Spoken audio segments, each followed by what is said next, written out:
Student को aware कर रहे हैं अपने सेमिनार के माध्यम से कि ये कोई रॉक उनको एडमिनिस्ट्रेटिव अप्रोच यूपीएससी की तैयारी प्रशासनिक दृष्टिकोण को ध्यान में जीएस के प्रश्न सभी डायमेंशनों से पूछे गए हैं। नमस्कार, आप न्यूज फाउंडेशन देख रहे हैं। मैं हूं आपके साथ वंदना। चाणक्य आईएएस एकेडमी से कई ऐसे आईएएस पढ़कर निकले हैं जो किसी न किसी पद पर स्थापित हैं और एक बार फिर से यूपीएससी का मेंस का एग्जाम चल रहा था, आप सबको पता था। और एक बार हमारे साथ बात करने के लिए हैं चाणक्य के कृष्णा जी। कैसे देख रहे हैं, क्या कौन सा आपने गुरु मंत्र दिया जो बच्चों को काम आ रहा है? यूपीएससी का मेंस तो ऑलमोस्ट ओवर हो गया है, 2 पेपर बचा है। एक लैंग्वेज पेपर है और एक ऑप्शनल का पेपर है जो प्रत्येक विद्यार्थी का अपना अपना होगा। जहाँ तक जीएस की बात है तो जीएस के प्रश्न सभी डायमेंशनों से पूछे गए हैं। डायनामिक प्रश्न जिस तरीके से यूपीएससी पूछता है उसी तरीके से पूछा है।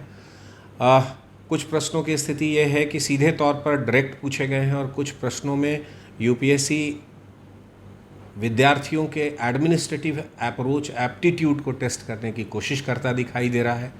कुल मिलाकर कहें तो यूपीएससी के जो प्रश्नों की प्रकृति होती है उसी प्रकार के प्रश्न पूछे जाते दिखाई दिए हैं जीएस के सभी पेपरों में। तो मेरे ख्याल से जो विद्यार्थी यूपीएससी की तैयारी प्रशासनिक दृष्टिकोण को ध्यान में रखते हुए अच्छे से किए होंगे उनके लिए काफ़ी अच्छा रहेगा पेपर। और मेरी शुभकामनाएं भी उनके लिए है कि भाई वो अच्छा नंबर लाके और इंटरव्यू में जाएं, फाइनल सिलेक्शन पाएं। तो अब तो पेपर ओवर हो गया है, अब मेंस में सिर्फ एक लैंग्वेज पेपर बचा है और एक ऑप्शनल का पेपर है। तो ऑप्शनल प्रत्येक विद्यार्थी का अलग अलग होता है, तो मुझे लगता है कि वो अपने हिसाब से तैयार कर ही चुके होंगे और 2 पेपरों में वो अच्छा करेंगे जो आगे करने वाले हैं। तैयारी किस तरह का था, किस तरह से आप लोगों ने बच्चों को तैयारी करवाई, फिर आगे क्या कुछ रहा था? देखिए, कोई भी कॉम्पिटिटिव एग्जामिनेशन एक निर्धारित योग्यता की तलाश के लिए आयोजित की जाती है। फॉर एग्जांपल आप देखिए, मेडिकल एग्जामिनेशन में फिजिक्स केमिस्ट्री और बायो का टेस्ट लेता है, इंजीनियरिंग में फिजिक्स केमिस्ट्री और मैथ का टेस्ट लेता है। कुल मिला जुला कर आप देखें, कंपटीशन का मतलब होता है जिस पद पर व्यक्ति का चयन करना है उस पद के लिए वो व्यक्ति जो सबसे ज़्यादा योग्य होगा निर्धारित संख्या में उसको सेलेक्ट करने की कोशिश होती है। यूनियन पब्लिक सर्विस कमीशन भी एडमिनिस्ट्रेशन के लिए सर्वथा योग्य निर्धारित संख्या में विद्यार्थियों को चयन करने की कोशिश करता है।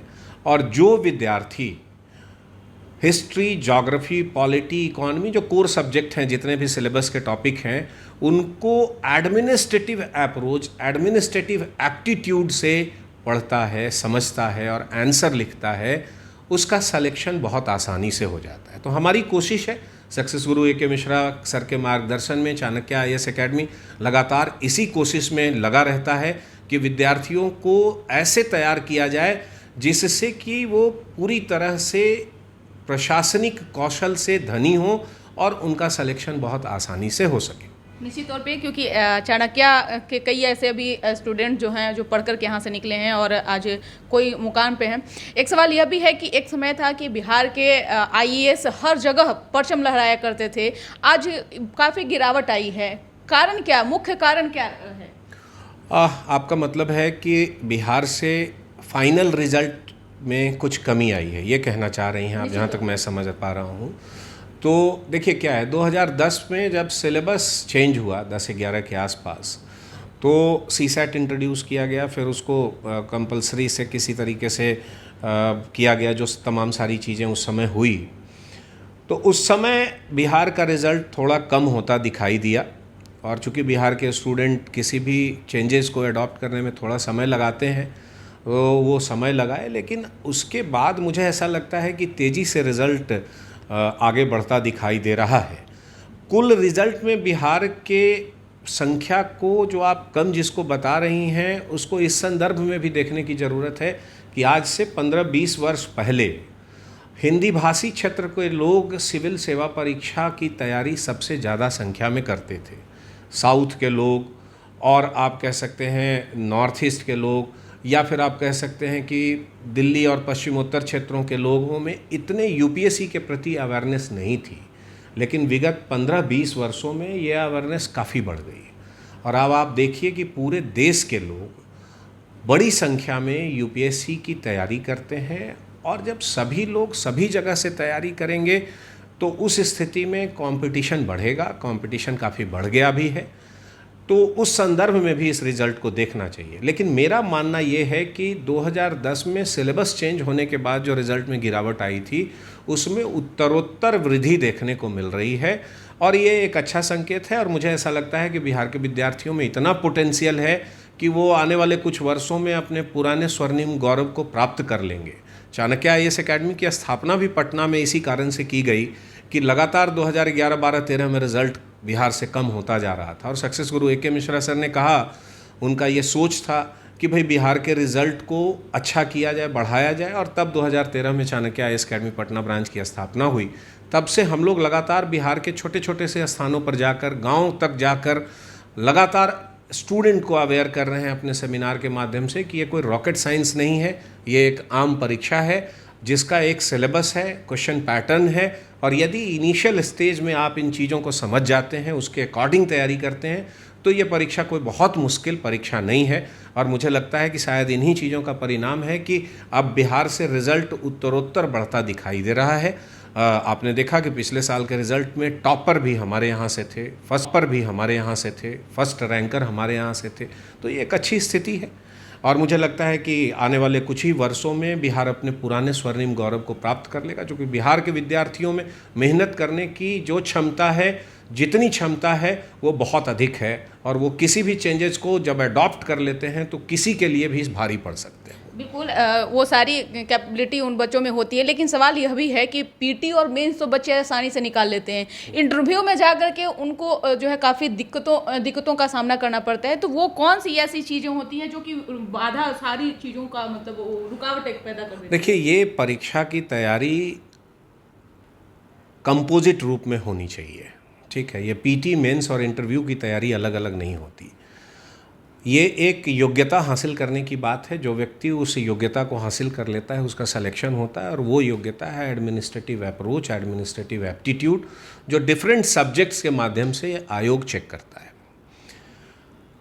अब बात आपकी है कि इंटरव्यू में, तो इंटरव्यू में ऐसा कुछ नहीं है कि किसी के साथ कोई बायसनेस किया जा रहा है। बस ये है कि जिस तरीके से हमारा एक्सपोजर है उसी तरीके से रिज़ल्ट आ रहा है और हम लोग इस पर काफ़ी काम कर रहे हैं। चाणक्य आईएएस एकेडमी का इंटरव्यू गाइडेंस प्रोग्राम बहुत ही सफल है और हमारे पास जो विद्यार्थी आते हैं हम उनको बहुत ही अच्छे से ट्रेन करते हैं, इंटरव्यू की बारीकियों को समझाते हैं और वो बहुत अच्छा भी कर रहे हैं।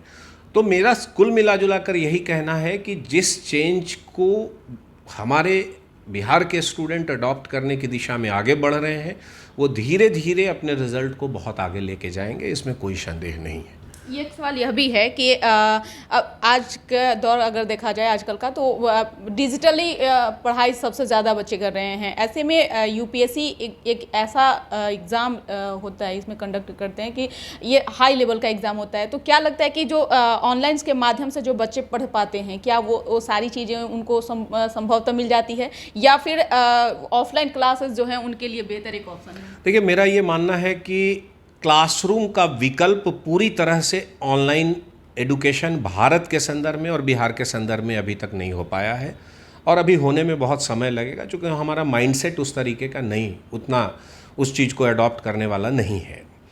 लेकिन कोरोना आने के बाद ऑनलाइन एडुकेशन एक विकल्प के रूप में ज़रूर आया है और ख़ासकर वैसे विद्यार्थी के लिए ये बहुत अच्छी स्थिति है ऑनलाइन एजुकेशन के संदर्भ में जो कहीं बाहर रह रहे हैं, क्लासरूम तक जिनकी सीधे तौर पर पहुंच नहीं हो पा रही है, जो आर्थिक कारणों से किसी इंस्टीट्यूट तक नहीं पहुंच पा रहे हैं, तो उनके लिए ये बहुत अच्छी स्थिति है ऑनलाइन की। लेकिन मैं फिर कहूँगा कि क्लासरूम का ये विकल्प नहीं हो सकता। क्लासरूम प्रोग्राम विद्यार्थियों को बहुत हद तक दूसरे तरीके से भी मोटिवेट और गाइड करता है। जैसे एक तो है कि आपको लगातार क्लासरूम में एक कॉम्पिटिटिव माहौल मिलता है, जो ऑनलाइन क्लासेस में मिलता तो है लेकिन उस तरीके से डायरेक्ट नहीं होता। फिर प्रत्येक दिन रूटीन वे में आप अपने क्लास में आते हैं, यहाँ लोगों से मिलते हैं, ग्रुप डिस्कशन करते हैं, लगातार उसी पर बात होती रहती है, चर्चा होती रहती है कि कैसे हम तैयारी करें, कैसे हम आगे बढ़ें। किसी का अच्छा रिज़ल्ट दिखाई दे रहा है, किसी का ख़राब रिज़ल्ट दिखाई दे रहा है, अपना कंपैरिजन उनके साथ आप कर रहे हैं। तो एक मिला जुला के कॉम्पिटिटिव माहौल क्लासरूम प्रोग्राम में मिलता है।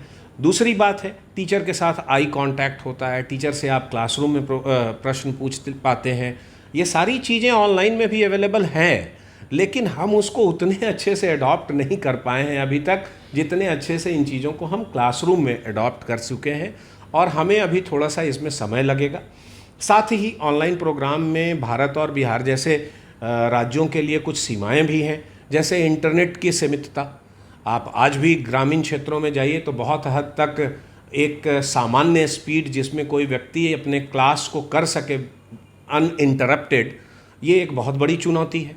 हम लोग जब कोरोना के समय चाणक्य IAS एकेडमी ने ऑनलाइन प्रोग्राम चलाना शुरू किया, आज हमारा ऑनलाइन और ऑफलाइन दोनों प्रोग्राम चल रहा है, तो हम आज भी अपने ऑनलाइन प्रोग्राम में देखते हैं कि ग्रामीण क्षेत्रों में लोग जो स्टूडेंट हैं वो बाग बगीचे में अपने गांव से बाहर या छतों पर जाकर बैठकर पढ़ रहे होते हैं, ताकि उनको इंटरनेट निर्बाध गति से मिल सके और वो अपनी क्लास को अनइंटरप्टेड कर सके।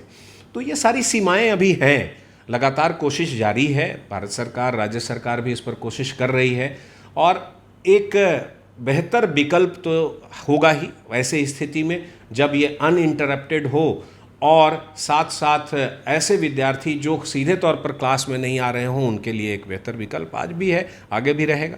लेकिन मानसिक स्थिति अभी भी बिहार के विद्यार्थियों की क्लासरूम के प्रति, क्लासरूम में अपने आप को ज़्यादा कंफर्टेबल महसूस करते हैं। बहुत बहुत शुक्रिया। तो आप सुन रहे थे कि क्या कुछ कह रहे थे चाणक्य IAS एकेडमी के कृष्णा सर, जिन्होंने अपना अनुभव साझा करते हुए कहा कि ऑनलाइन और ऑफलाइन में कितना अंतर है। आप ऑनलाइन पढ़ाई करते हैं तो वो आपके लिए कितना बेहतर विकल्प बनकर आ सकता है, या फिर ऑफलाइन पढ़ाई करते हैं तो वो आपके लिए कितना सुनहरा मौका आपके लिए हो सकता है। तो दोनों चीज़ों में इन्होंने डिफरेंस बताए। उम्मीद करते हैं कि इनकी बातों से आपको जरूर